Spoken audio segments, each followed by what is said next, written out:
Buenos días o noches, dependiendo de la hora en que estemos en comunicación, ¿no?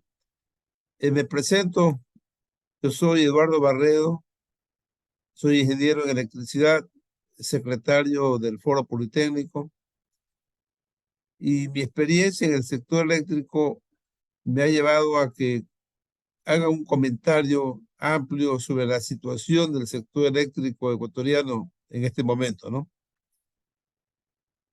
Tenemos en 2023 un retorno de los apagones, ¿no? Los apagones que ya habían sido superados hace muchos años, allá por el 2009, eh, han regresado todavía con no mucha intensidad, pero es importante aclarar la razón de que haya estos apagones cuando muchos suponíamos que con la importante inversión que se hizo en el sector eléctrico, esto iba a ser un tema del pasado, ¿no? La pregunta es, ¿por qué tenemos apagones? Porque ya hubo apagones, ya hubo ciudades que en días pasados sufrieron falta de energía eléctrica, aunque debido a las condiciones de lluvia en la región amazónica, se ha solucionado por lo menos temporalmente esto, pero es una amenaza latente, ¿no? ¿Quieres una explicación de cuál es la diferencia entre déficit de potencia eléctrica y déficit de energía eléctrica? Porque las dos cosas son diferentes y sin embargo se confunden. Uno habla de no hay suficiente servicio eléctrico, pero tenemos que distinguir entre un déficit de potencia y un déficit de energía. Para esto voy a presentar una lámina eh,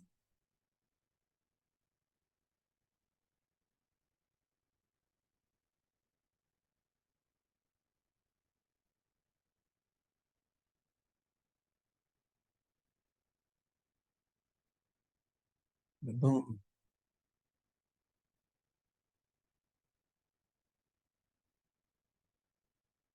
ay,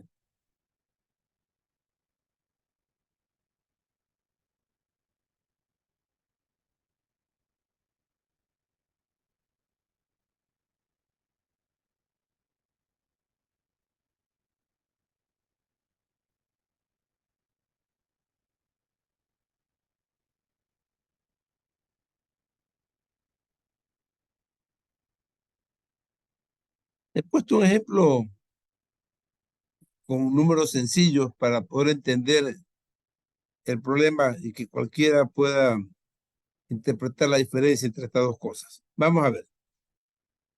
Vamos a suponer, en una forma muy simple, que durante un día de 24 horas, ¿no? Hay 12 horas en que la demanda de potencia es constante de 2.000 megavatios y otras 12 horas en que la demanda es de 3.000. Durante las 12 horas primeras, la energía requerida va a ser 24.000 megavatios horas, es decir, los 2.000 megavatios por 12 horas, y durante las siguientes 12 horas va a ser 36.000, es decir, 3.000 megavatios por 12 horas.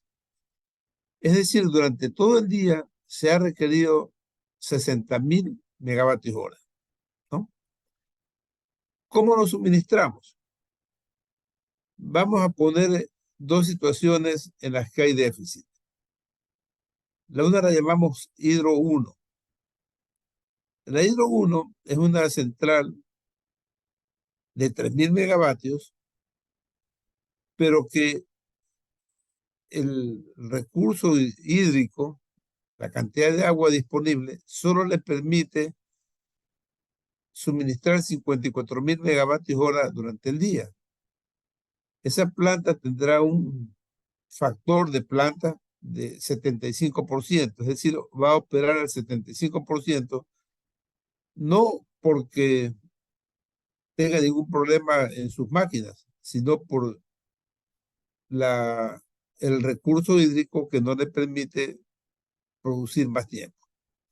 Por supuesto que esa máquina de 3.000 megavatios puede suministrar los 3.000 y podría suministrar los 3.000 durante las 12 horas y con eso va a consumir 36.000, digamos, el agua de 36.000 megavatios hora, pero no va a poder cubrir los otros 24.000 porque no hay suficiente agua. Solo va a poder suministrar 18.000 megavatios hora, lo que implicará hacer cortes de servicio durante horas. Estas horas podrían ser cualquiera. Uno podría escoger, seleccionar si lo hace a las 6 de la mañana, si lo hace a las 12 del día, si lo hace a las 7 de la noche, ¿no? En total, en el día, yo solo voy a poder suministrar 54.000 en lugar de 60.000 y tengo que ver en qué momento recorto los 6.000 megavatios hora. Eso es lo que se llama déficit de energía y ese es el problema por el que podemos atravesar. Es decir, tenemos suficiente capacidad en las máquinas, pero no tenemos suficiente agua para suministrar eh, el 100% de la energía demandada, ¿no? Entonces, podría ocurrir eso. El déficit de potencia es diferente. En este caso tenemos la Hidro 2, una central de 2.800 megavatios, ¿no? Que en cambio tiene agua suficiente como para generar 66.000 megavatios hora, es decir, más de lo que se requiere durante todo el día. Entonces, tenemos agua suficiente, pero lamentablemente la capacidad de la máquina solo es de 2.800, por lo tanto, en las 12 horas que la demanda es 3.000, no va a poder cubrirlas. Eso es lo que se llama déficit de potencia. Entonces, quiero que quede bastante aclarado que en el Ecuador en este momento tenemos una demanda del orden de los 4.600 megavatios de potencia y una demanda diaria de energía de algo así como unos 87.000 megavatios hora en el día. Para suministrar esta energía,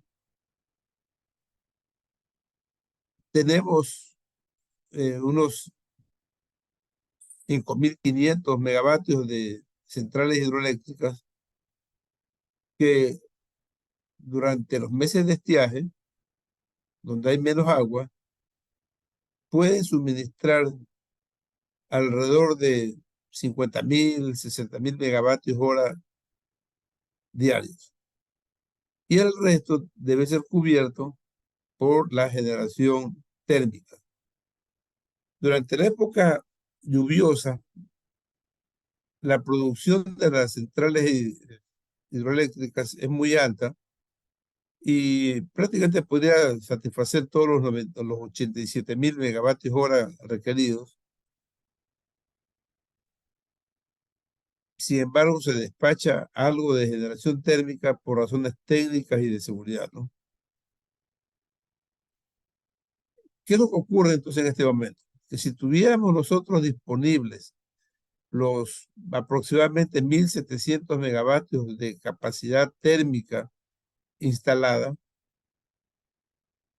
en las 24 horas tendríamos la producción de energía suficiente para, junto con la hidroeléctrica, abastecer totalmente el país.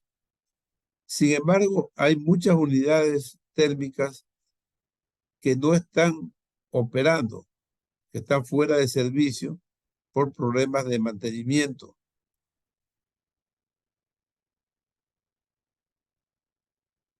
Esto determina que en los momentos en que no tenemos caudales muy altos de agua, la generación hidroeléctrica se reduce y podemos tener apagones. En el país, hasta hace unos 10 años, aproximadamente el 50% de la energía provenía de las fuentes hidráulicas y el otro 50% era térmico, ¿no? Pero obviamente en esa época teníamos una demanda mucho menor, la demanda ha crecido y sin embargo en este momento con las instalaciones que se hicieron de centrales hidroeléctricas, tenemos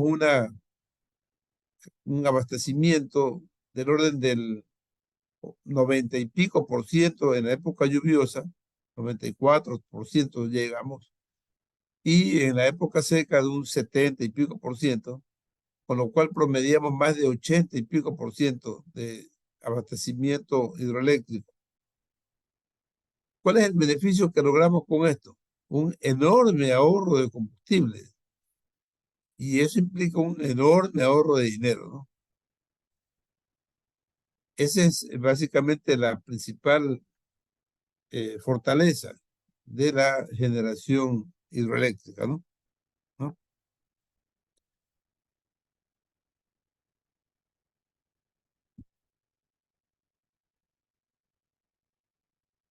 La inversión que se realizó entre el 2011 y el 2016-17, ¿no? Permitió la construcción de centrales hidroeléctricas que han sido ampliamente publicitadas, digamos, ¿no? Y que cambiaron la matriz energética en el país, ¿no? Sin embargo, no se ha hablado mucho de que también se hizo inversiones para generación térmica.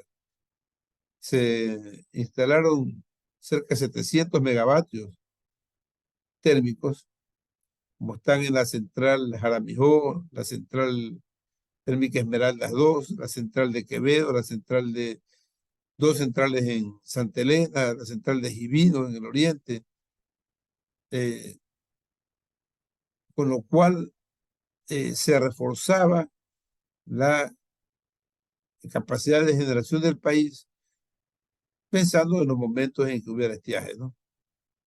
Lo que ha ocurrido es terrible. No solamente es que no se ha hecho el mantenimiento de las unidades en este año, mantenimiento que entiendo que en estos momentos se lo está realizando un poco atrasado, bastante atrasado, sino que tampoco se ha cumplido con el plan de expansión de generación. Es decir, el país requiere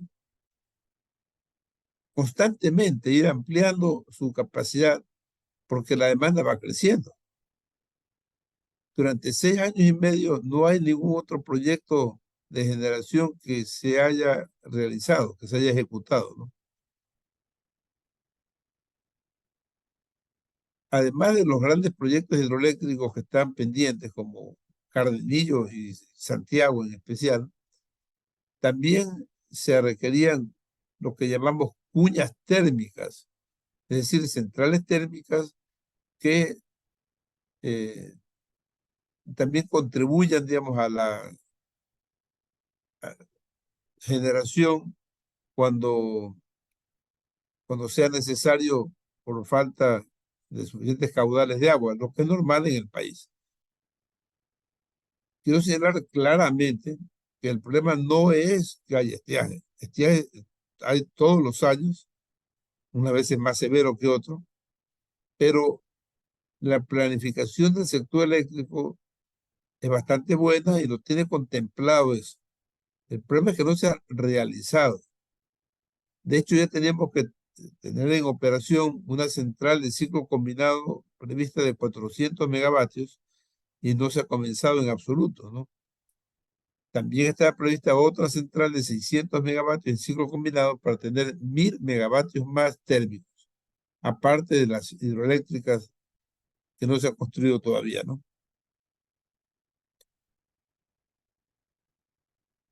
Se pueden pensar en muchas razones para que esto haya ocurrido. Lo primero que se nos puede venir a la mente es simplemente irresponsabilidad de los técnicos que están a cargo de las empresas.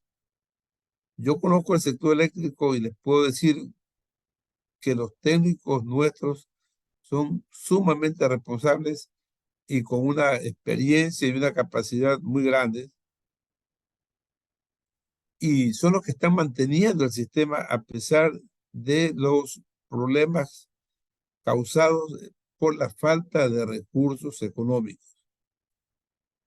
Aquí ha ocurrido algo grave, en mi concepto, para el sector eléctrico, y es que las empresas públicas del sector eléctrico se nutren financieramente con los pagos que hacen los usuarios por el, el servicio eléctrico. Es decir, todos los usuarios de las empresas de distribución cancelan sus planillas y ese recurso que tiene la empresa de distribución, de ese recurso usa una parte para sus propios gastos y otra para pagarle a las empresas de generación y transmisión por los servicios de estas, ¿no? La recaudación total en un año es de más de 2.000 millones de dólares, y eso alcanzaría de sobra para mantener en condiciones adecuadas el sistema y hacer las reinversiones que se necesitan. Lamentablemente, los recursos de las empresas públicas del sector van a unas cuentas en el Banco Central, lo que en realidad no debería ser problema si esas cuentas están siempre disponibles para las empresas. Pero de esas cuentas son tomados los recursos por el Ministerio de Finanzas y luego las empresas tienen que estarle pidiendo al Ministerio de Finanzas dinero para la compra de repuestos, para la ejecución de las obras, ¿no?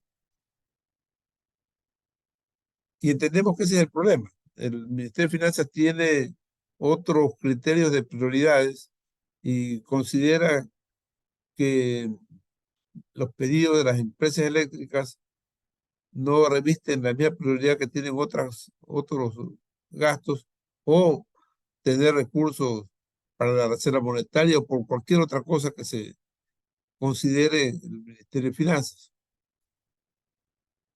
Este tema es gravísimo.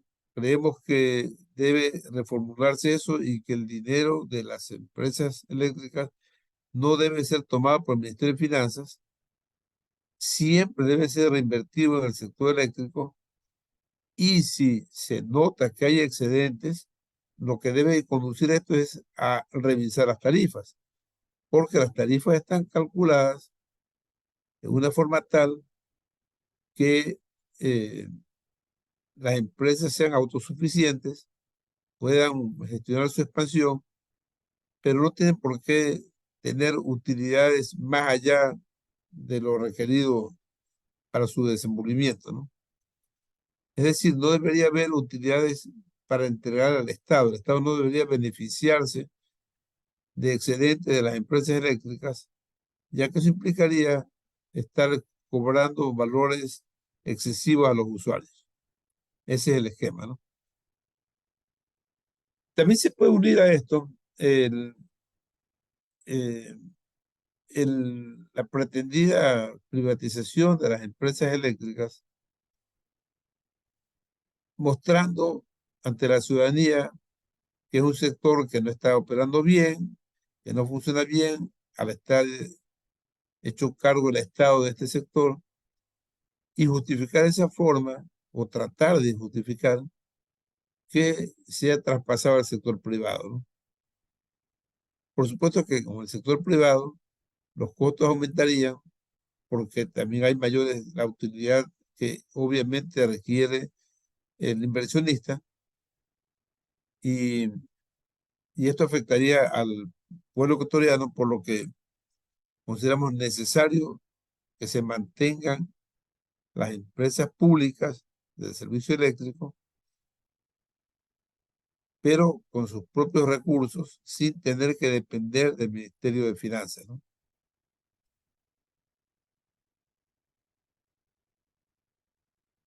Deseo aprovechar esta oportunidad para comentar algo que,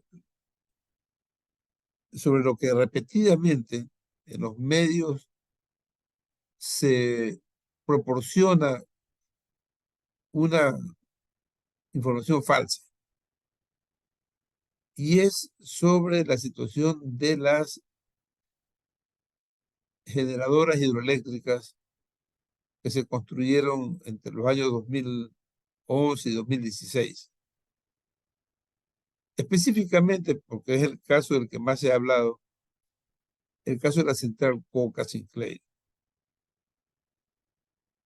A mí me causa sorpresa realmente que el mismo día que el gerente de la Corporación Eléctrica Ecuatoriana, de SELEC, que es una persona con amplia experiencia en el sector eléctrico, que conoce lo que está ocurriendo, el mismo momento, el mismo día en que él está diciendo que la central Coca está produciendo el 30% de la energía hidroeléctrica del país, que están funcionando las 8 turbinas de la central.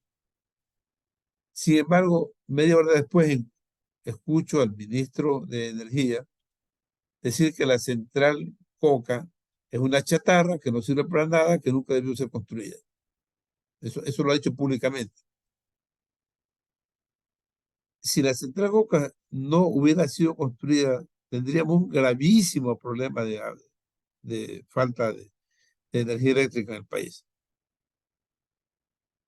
La central Coca lleva hasta el momento, en los 7 años y pico de funcionamiento, ha producido más de unos 45.000 gigavatios hora. Quizás muchos de ustedes no conozcan qué es un gigavatio hora, pero un gigavatio hora es 1.000.000 de kilovatios hora. Ha producido 45.000 millones de kilovatios hora. El kilovatio hora que los usuarios lo pagan en valores alrededor de entre 9 y 10 centavos de dólar, ¿no? Tiene costos de producción diferentes si son producidos por centrales hidroeléctricas, así son producidos por centrales térmicas. En una central hidroeléctrica, incluyendo el costo de capital, el costo medio aproximado es del orden de los 4 centavos. Puede ser menor, inclusive en centrales muy grandes, ¿no? Pero para simplificar, digamos que es de 4 centavos. En una central térmica, el, el costo de combustible es lo más importante del costo de generación, y es obviamente superior a los 14 centavos, por lo que el ahorro que existe cuando se utiliza el agua en lugar de los caros combustibles es de más de 10 centavos de dólar por cada kilovatio hora. Es decir, que en esos 45.000 millones de kilovatios hora ya hemos ahorrado como país más de 4.500 millones de dólares, con una central que costó 2.000 y pico millones. Y la central sigue funcionando y está funcionando en una forma bastante satisfactoria, diría yo. ¿Cuáles son las cosas, los problemas de los que se habla en la central Coca? Básicamente son dos. Se habla de que hay una amenaza de una erosión regresiva en el río Coca que podría llevar, es una especulación en el futuro, a la destrucción de la presa de captación. La erosión regresiva se da en el río Coca, aguas abajo de la central Coca, muy alejada de la central, y tiene que ver con márgenes del río Coca, donde hay material que viene del volcán Reventador. Pero el río más cercano a la central Coca, aguas abajo de la central, que lleva este material es el río Malo, por lo que los técnicos, geólogos, ingenieros civiles, eh, hidráulicos, que han analizado el tema ampliamente, hace mucho tiempo nos comunicaron, nos informaron que jamás la erosión regresiva iría aguas arriba de la desembocadura del río Malo hacia la central Coca. Y así ha ocurrido. Es decir, la erosión regresiva se detuvo en la desembocadura del Malo y ahí ha quedado hace 2 años. Entonces, eso no es problema. El otro problema es el de las fisuras.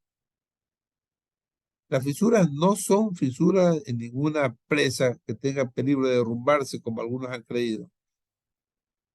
Lo que las fisuras son microfisuras casi invisibles en unos codos que están al final de dos tuberías por las que se descarga todo el agua.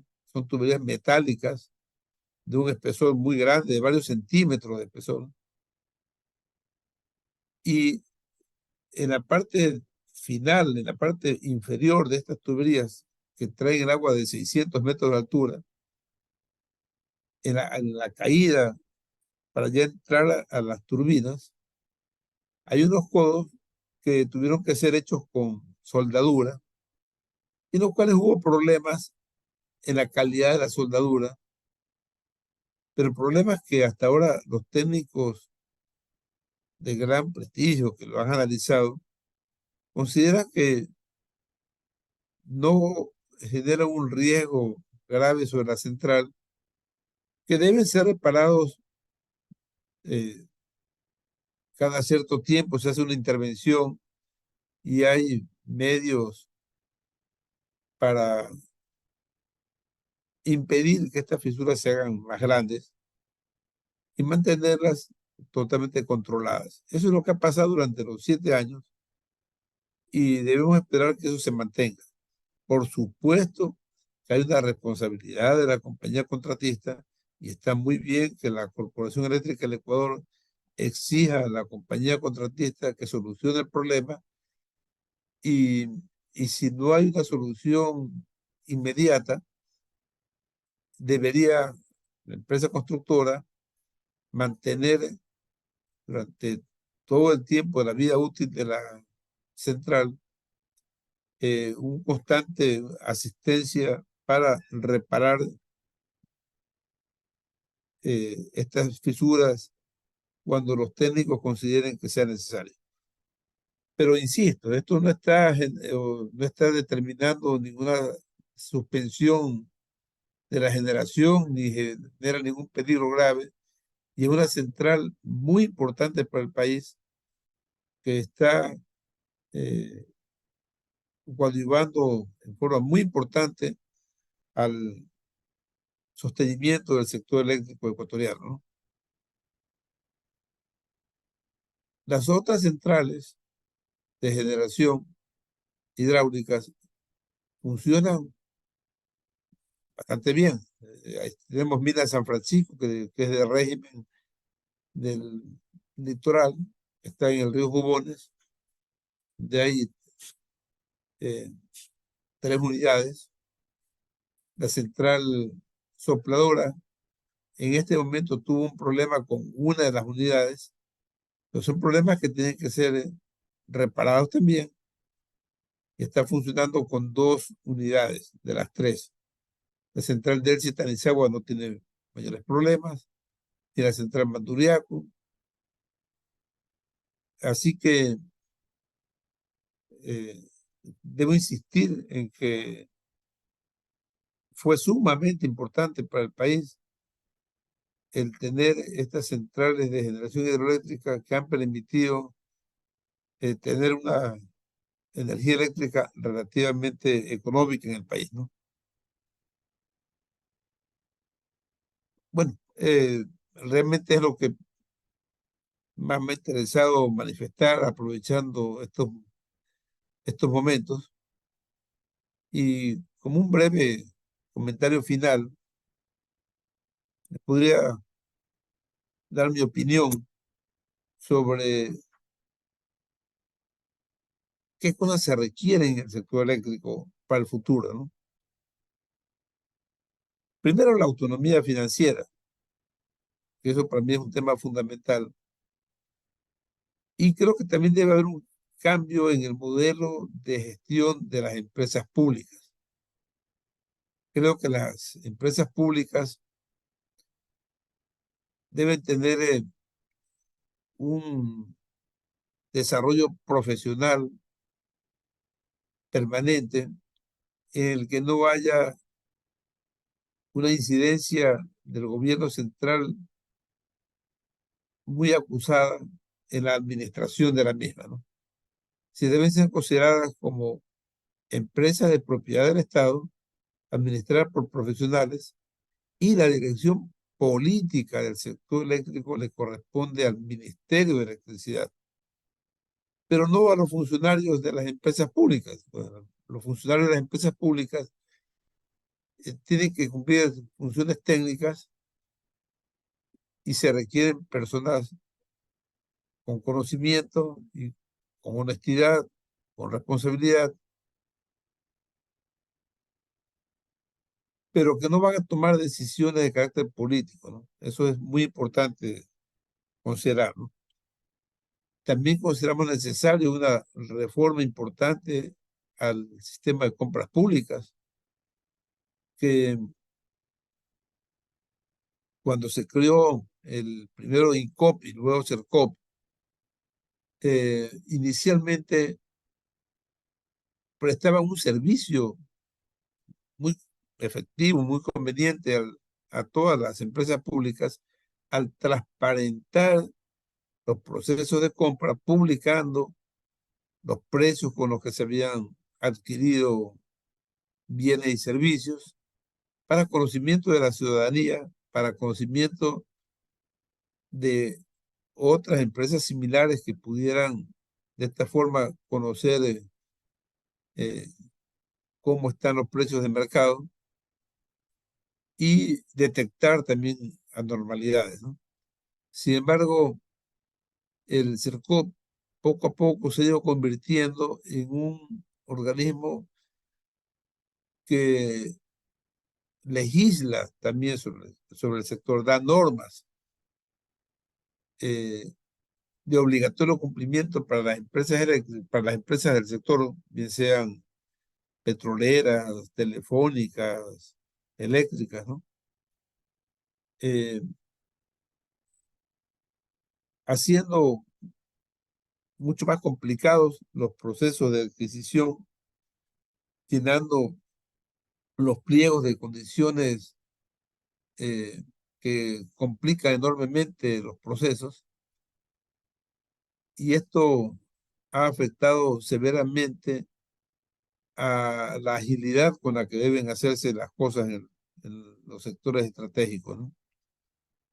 Así que una de mis recomendaciones es hacer un cambio sustancial a la ley de compras públicas y al servicio de compras públicas y a la ley orgánica de empresas públicas, ¿no? Bueno, eh, quedo muy agradecido de esta oportunidad de compartir con ustedes mis experiencias en el sector eléctrico y, y espero obviamente que en los próximos años se corrijan las graves deficiencias que se han dado en los últimos años y tengamos nuevamente un desarrollo importante del sector eléctrico para beneficio de todo el pueblo ecuatoriano, ¿no? Muchas gracias, ¿no?